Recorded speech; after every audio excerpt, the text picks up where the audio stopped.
आप सभी का आज की इस ऑनलाइन कक्षा में एक बार पुनः बहुत बहुत स्वागत है, हार्दिक अभिनंदन है। बच्चों, आज की इस ऑनलाइन क्लास के माध्यम से, इस वीडियो के माध्यम से हम अध्ययन करने जा रहे हैं कक्षा 11वीं की हिंदी की जो पाठ्य पुस्तक है उसमें संकलित और मुंशी प्रेमचंद जी द्वारा जो लिखित कहानी है नमक का दारोगा, उस नमक का दारोगा कहानी के वीडियो भाग 2 जो है ये वाला, उसके अंतर्गत हम इस नमक का दारोगा कहानी में कहानी के जो परीक्षा उपयोगी प्रश्न उत्तर हैं उनके बारे में बच्चों हम आज चर्चा करने जा रहे हैं। बच्चों, इससे पहले हमने जो वीडियो भाग 1 के माध्यम से हमने इस नमक का दारोगा जो कहानी है उस कहानी के जो सार के बारे में, उसकी जो टेक्स्ट लिंक है एनसीईआरटी की, उसके बारे में हमने पढ़ लिया था। इसके बाद हमने जो ये कहानी नमक का दारोगा है, इस कहानी में हमको आखिर में जो हम ये कहानी मुंशी प्रेमचंद जी ने क्यों लिखी है, इस कहानी को लिखने का उद्देश्य क्या है, उसके बारे में हमने इसके बारे में चर्चा कर ली थी कि ये कहानी हमको प्रेमचंद जी के बारे में बताती है। इस कहानी की मूल संवेदना के बारे में हम जान सकते हैं। हमें इस कहानी के माध्यम से ईमानदारी, सत्यनिष्ठा, समर्पण जैसे मानवीय गुणों को अपनाने की प्रेरणा मिलती है। इसके बाद हमने पहले वीडियो के माध्यम से ही जो मुंशी प्रेमचंद जी के व्यक्तित्व के बारे में, उनके जीवन के बारे में हमने अध्ययन किया था कि आखिर में मुंशी जो प्रेमचंद जी हैं उनका जो है वो हिंदी साहित्य के इतिहास में क्यों प्रसिद्ध इतने रहे हैं और उनके नाम पर क्यों एक युग का नाम भी उनके नाम पर रख दिया गया है। तो बच्चों, आज इस वीडियो के माध्यम से हम इसके जो परीक्षा उपयोगी प्रश्न हैं उनका अध्ययन करेंगे, उन पर चर्चा करेंगे। सबसे पहले हम लिखते हैं जो बोध प्रश्न हैं, अंडरस्टैंडिंग वाले जो प्रश्न आते हैं जो गद्यांश पर आधारित होते हैं, उनके बारे में हम अध्ययन करते हैं कि कई बार ऐसा होता है कि आपको एक गद्यांश पकड़ा दिया जाता है, उस पर आधारित आपको प्रश्नों के उत्तर देने पड़ते हैं।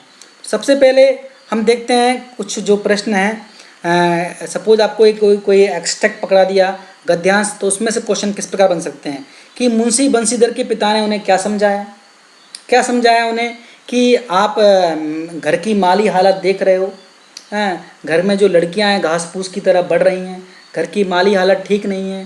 आप ऐसी नौकरी की तलाश करना जहां मासिक वेतन चाहे कम हो लेकिन ऊपरी आय वो अधिक हो, क्योंकि मासिक वेतन पूर्णमासी के चांद के समान है जो एक दिन दिखाई देता है और धीरे धीरे गायब हो जाता है, लेकिन जो ऊपरी आय है वो बहता हुए स्रोत के समान है, झरने के समान है, जिससे हमारी लगातार प्यास बुझती रहती है। तो वो अपने बेटे को बाई हुक और बाई क्रुक धन कमाने के जो सलाह वो देते हैं, समझाते हैं। बच्चों, इसके बाद दूसरा प्रश्न है मुंशी बंशीधर के पिता के अनुसार नौकरी क्या है।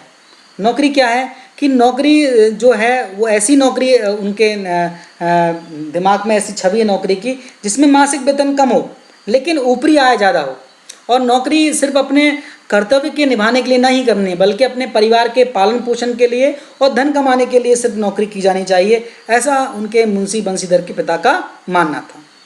और उन्होंने अपने बेटे को कैसे नौकरी ढूंढने के लिए कहा, जैसे बताया आपको मैं, जैसी नौकरी जिसमें मासिक वेतन कम हो और ऊपरी आय ज़्यादा हो।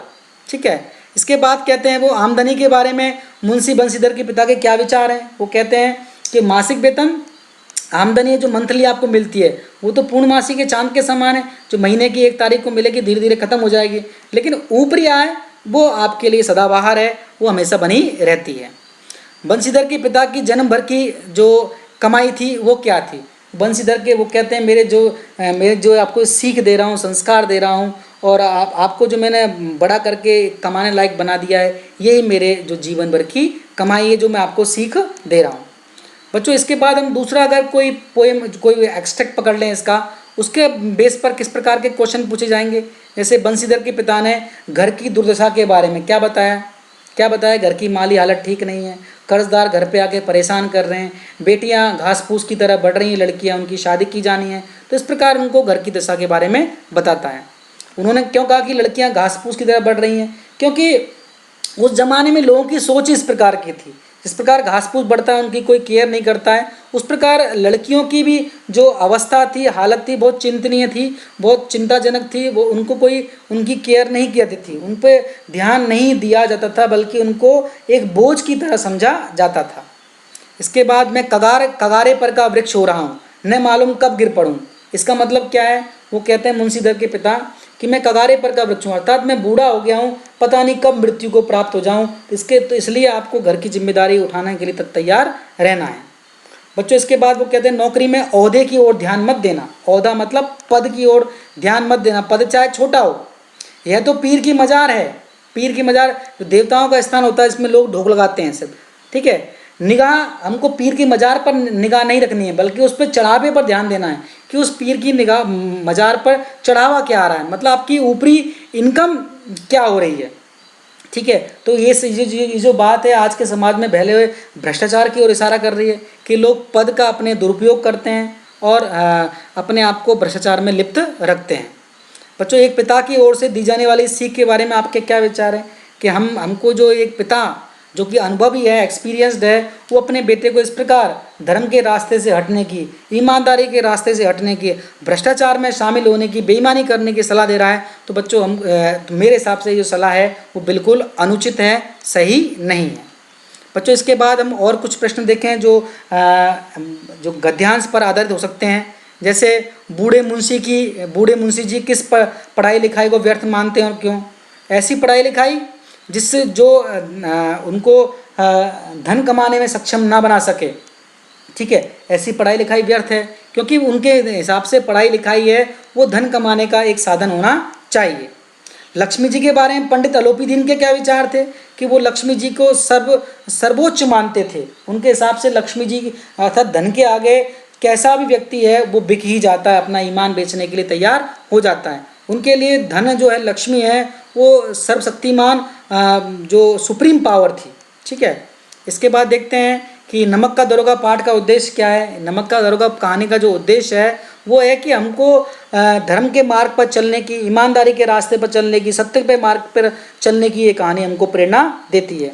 जैसा मैंने बताया आपको कि जीवन में सत्य के मार्ग से चलने पर आपको परेशानियों का सामना करना पड़ सकता है, लेकिन सत्य परेशान हो सकता है लेकिन पराजित नहीं हो सकता, हार नहीं मान सकता, अंततः उसकी विजय निश्चित होती है। तो इस कहानी के माध्यम से मुंशी प्रेमचंद जी ने यही बताने का प्रयास किया है। पंडित अलोपीदीन वंशीधर को नौकरी क्यों देते हैं? क्यों? क्योंकि वो उसकी ईमानदारी से प्रभावित हो जाते हैं, क्योंकि उसका जीवन में पहली बार ऐसे ईमानदार व्यक्ति से पाला पड़ता है और उसे अपनी जायदाद के लिए ऐसा ही मैनेजर चाहिए जो किसी भी अवस्था में वो ईमानदारी के रास्ते से ना डिगता हो, ना हटता हो, इसलिए वो उसको नौकरी देते हैं। वंशीधर का परिवार वंशीधर से नाराज क्यों होता है? क्यों होता है कि उसको इतनी अच्छी नौकरी मिलती है वंशीधर को नमक का दारोगा पद पर, तो उल्टी कमाने के बजाय वो नौकरी से बर्खास्त होकर के घर आ जाता है। तो उसकी बेवकूफ़ी पर वो लोग खींचते हैं और नाराज होते हैं।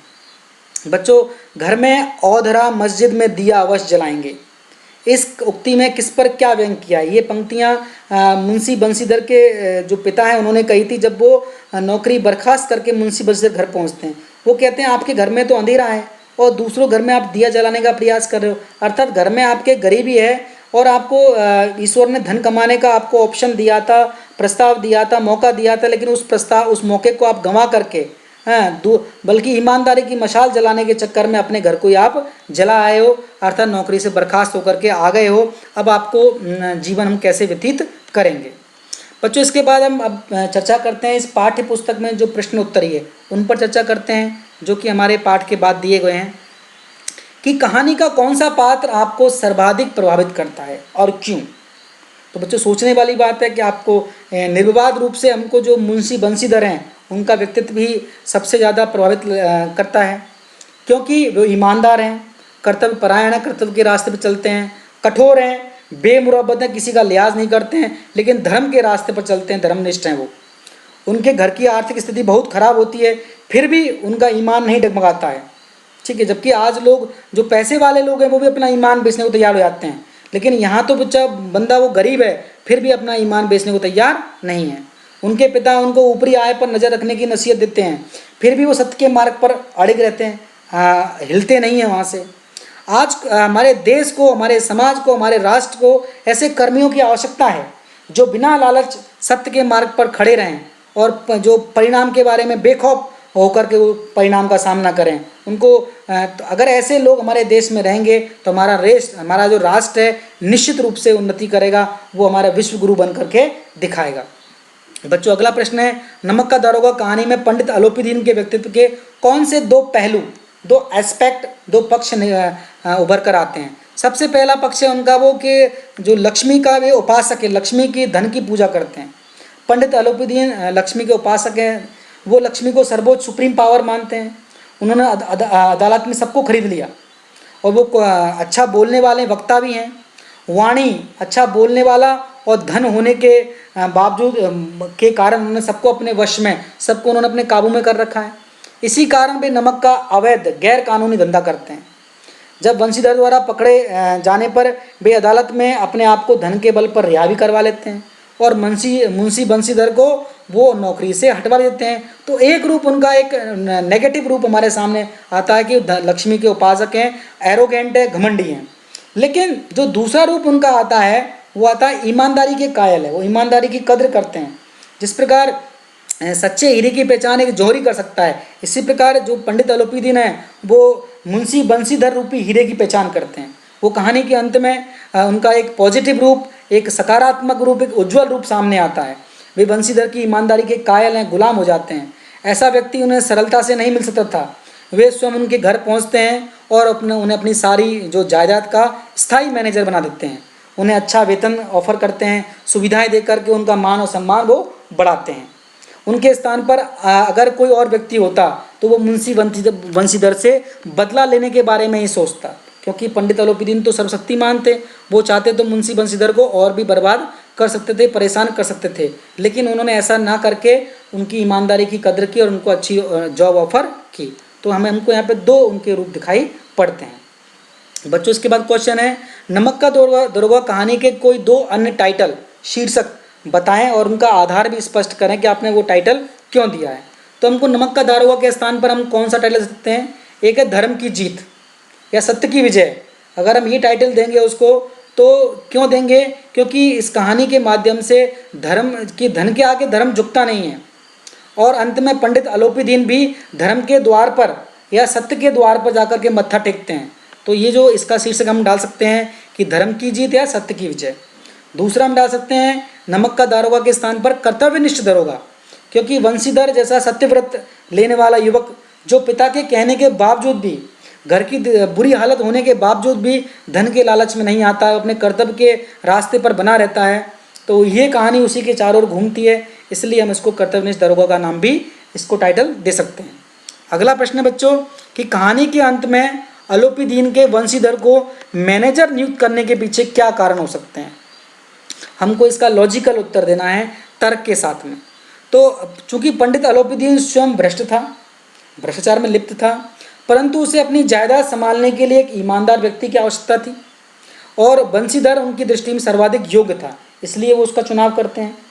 दूसरा है कि पंडित अलोपीदीन हैं वो आत्मग्लानि से, उनको सेल्फ गिल्ट फील हो रहा था उनको कि कहीं ना कहीं उन्होंने मुंशी बंशीधर के साथ में अन्याय किया है। वो उसे ईमानदार और कर्तव्य का जो व्यक्ति मुंशी बंशीधर की नौकरी छीनने का उसको अफसोस था, दुख था, इसलिए शायद वो अपने आत्मग्लानि से अपने आप को मुक्ति दिलाने के लिए, सेल्फ गिल्ट से अपने आप को मुक्ति दिलाने के लिए उन्होंने ऐसा किया होगा। बच्चों, अगला क्वेश्चन है कि अगर आप इस कहानी का अंत करते, अगर आपको ऑप्शन मिलता तो आप इस कहानी का अंत कैसे कर सकते थे? इसका जैसे कहानी का अंत हुआ इसके अलावा, तो मैं इस कहानी का अंत क्या करता कि ग्लानि, जो सेल्फ गिल्ट, ग्लानि, दुख से भरे अलोपीदीन मुंशी बंशीधर के पास जाते हैं और बंशीधर के समक्ष ऊंचे वेतन के साथ मैनेजर पद देने का प्रस्ताव रखते हैं, जैसा कि कहानी में हुआ है। यह सुनकर मुंशी बंशीधर ने, चूंकि कहानी में तो उन्होंने अपने पद को स्वीकार कर लिया है, लेकिन अगर हम करते तो क्या करते? वो मुंशी बंशीधर पंडित अलोपीदीन को कहता कि यदि आपको अपने किए पर ग्लानि हो रही है, पश्चाताप हो रहा है, तो अपने जुर्म को आप अदालत में कबूल कर लीजिए। आप अदालत जाइए और वहाँ पे कबूल कीजिए, ताकि मैं वहाँ पे दोषी सिद्ध हुआ हूँ वो नहीं हूँ। अलोपीदीन बंशीधर की शर्त मान लेते हैं। अदालत में सारी सच्चाई जानकर बंशीधर को नौकरी पर रिस्टोर कर दिया है, उसको दोबारा रख लिया है। इसके बाद बंशीधर जब तक वो नौकरी से रिटायर नहीं होते हैं तब तक वो ईमानदारी पूर्वक नौकरी करते हैं और सेवानिवृत्त होने के बाद, रिटायर होने के बाद वो जो पंडित अलोपीदीन बंशीधर को अपना जो मैनेजर नियुक्त करते हैं। तो इस प्रकार इस कहानी का अंत हम कर सकते थे, जो कि कहानी का अंत हुआ। इसके अलावा हम इस प्रकार भी उसका अंत कर सकते थे। बच्चों अगला क्वेश्चन है कि दारोगा बंशीधर गैरकानूनी कार्यों की वजह से पंडित आलोपीदीन को गिरफ्तार करता है, लेकिन कहानी के अंत में इसी पंडित आलोपीदीन की सहृदयता पर अर्थात उसके अच्छे हृदय, उसके अच्छी भावनाओं पर मोहित होकर के उसके यहाँ मैनेजर की नौकरी करने के लिए तैयार हो जाता है। आपके विचार से बताइए कि बंशीधर का ऐसा करना उचित था, सही था? और यदि सही नहीं था या सही था, अगर आप बंशीधर के स्थान पर होते तो क्या करते आप? तो बंशीधर स्वयं सत्यनिष्ठ था, सत्य के रास्ते पर चलने वाला था। वह कहीं भी नौकरी करे अपने काम को वो निष्ठा से, ईमानदारी से करेगा, यह उसका प्रण था। आलोपीदीन या पुलिस विभाग कितना भ्रष्ट है उससे उसको कोई मतलब नहीं था। जो नमक का विभाग था वो भी भ्रष्ट था, वहाँ भी उसने नौकरी करना स्वीकार किया था। यह उचित भी है कि उसने उसकी नौकरी स्वीकार की, क्योंकि हम स्वयं को कंट्रोल में रख करके सत्य के मार्ग पर चल करके कहीं भी नौकरी करें, अगर हमारा मन पवित्र है और अगर हमारा ध्यान पूरा अपने कर्तव्य पर है, तो हमारे लिए सबसे ज़रूरी यही है कि हम सत्य के मार्ग पर चलें, अपने कर्तव्य को पूर्ण निष्ठा के साथ उसकी पालना करें। यदि हम मुंशी बंशीधर के स्थान पर होते तो शायद हम वही करते जो मुंशी बंशीधर ने किया, क्योंकि कीचड़ ही कमल होता है, कमल का फूल वो कीचड़ में खिलता है। लोग कीचड़ को पसंद नहीं करते लेकिन कमल को बहुत पसंद करते हैं। बच्चों अगला प्रश्न है, नमक विभाग के दारोगा पद के लिए बड़ों का जी ललचाता था, जो ऊंचे पदों पर थे। वर्तमान समाज में ऐसे कौन कौन से पद हैं जिनको पाने के लिए लोग लालायित रहते हैं, उनकी इच्छा करती है कि मुझे ये पद मिल जाए, और ऐसा क्यों? तो बच्चों वर्तमान में लोग ऐसा पद प्राप्त करना चाहते हैं जहां उनको धन भी मिले और उनका रौब भी हो, ताकत भी हो, उनकी चलती हो जहाँ पर।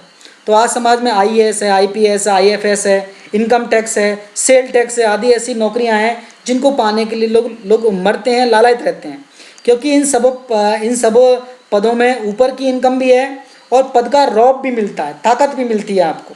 लोग आपका सम्मान करते हैं, आपकी इज्जत करते हैं, आपसे डरते हैं, और वो देश की नीतियों को निर्धारण भी करते हैं कि देश किस रास्ते पर आगे चलेगा। बच्चों अगला प्रश्न है इसका, लड़कियां हैं वे घास फूस की तरह बढ़ती चली जाती हैं। ये जो स्टेटमेंट है मुंशी बंशीधर के पिता का, ये जो वाक्य है समाज में लड़कियों की किस स्थिति की वास्तविकता को, रियलिटी को प्रकट कर रहा है हमारे सामने।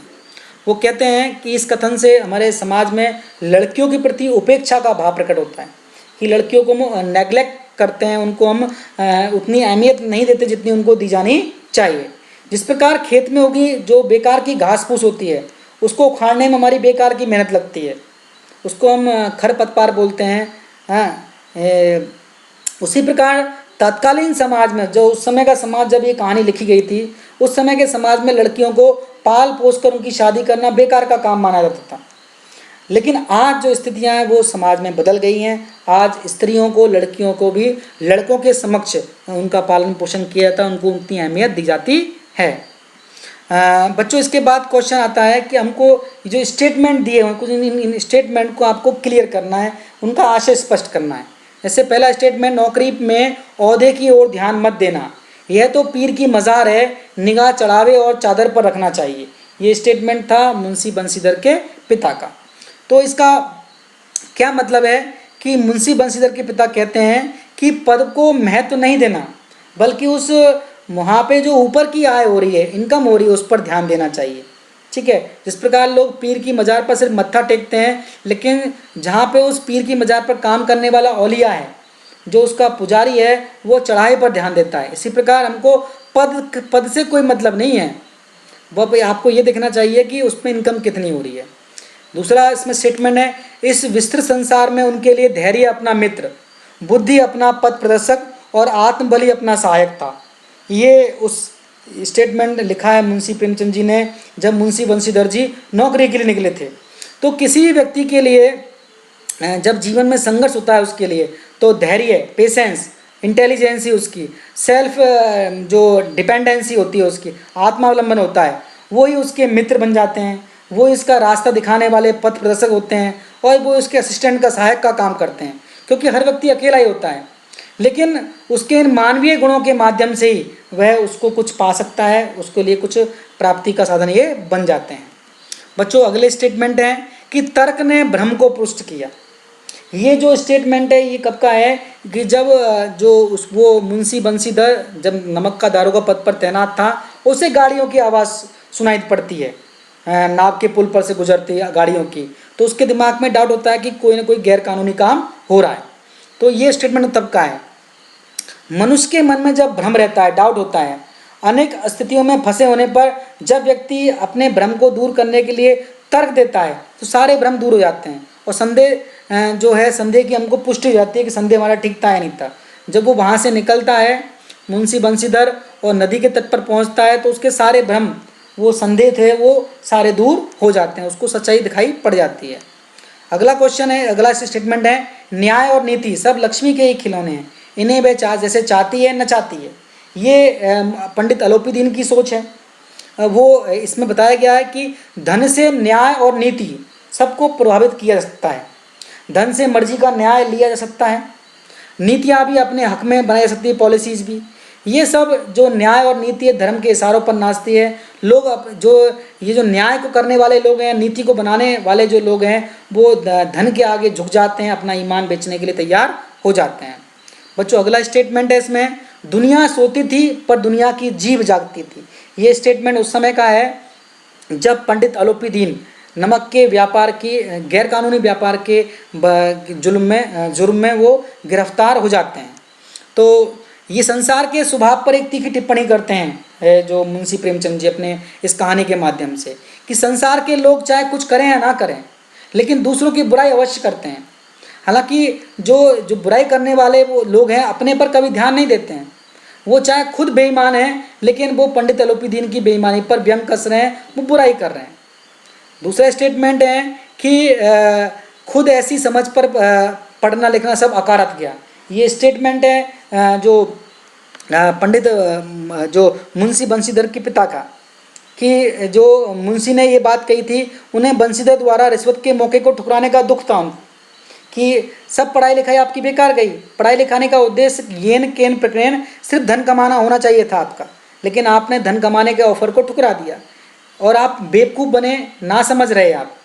तो वो जो मुंशी बंशीधर के पिता है उसकी पढ़ाई लिखाई को सबको व्यर्थ मानते हैं कि आप में तो बुद्धि है ही नहीं, विवेक है नहीं है, आपको पता ही नहीं है कि क्या करना चाहिए था, क्या नहीं करना चाहिए। लेकिन आपने जो नहीं करना चाहिए वो आपने किया और जो करना चाहिए था वो आप नहीं कर पाए। इसका मतलब आपकी जो पढ़ाई लिखाई सब बेकार की थी, अकारत थी, यूजलेस थी। बच्चों अगला स्टेटमेंट है कि धर्म ने धन को पैरों तले कुचल डाला। मतलब क्या है कि जो कहानी के अंत में क्या कि जो नहीं, जब पंडित अलोपीदीन ने उनको रिश्वत देने का प्रयास किया तो उन्होंने रिश्वत स्वीकार नहीं की। ये तब का स्टेटमेंट है कि धर्म मानव की दिशा निर्धारित करता है। सत्य निष्ठा के कारण, जो सत्य पे रास्ते के चलने के कारण बंशीधर ने अलोपीदीन द्वारा 40,000 की जो रिश्वत की पेशकश थी उसको ठुकरा दिया।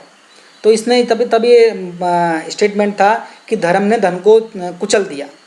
न्याय के मैदान में धर्म और धन के बीच में युद्ध छिड़ गया। ये कब का स्टेटमेंट है? जब पंडित अलोपीदीन के विरुद्ध मुकदमा चल रहा था अदालत में। यहाँ अदालत को की कार्यशैली पर, वर्किंग स्टाइल पर व्यंग किया गया, टॉन्ट मारा गया है। अदालतें न्याय का मंदिर कही जाती हैं, लेकिन यहाँ भी सब कुछ बिकाया हुआ, सब लोग अपना ईमान बेचने को तैयार थे। धन के कारण न्याय के सभी शस्त्र सत्य को असत्य सिद्ध करने में जुट गए। वो पंडित मुंशी बंशीधर को गलत साबित करने में जुट जाते हैं। सत्य की तरफ अकेला से केवल बंशीधर था, यहाँ तक कि उसके विभाग के जो साथी भी लोग हैं वो भी उसका साथ छोड़ देते हैं। अतः वहाँ धन और धर्म में युद्ध सा हो रहा था और अंततः अदालत में जो धन की जीत होती है, धर्म को पैरों तले कुचल दिया जाता है।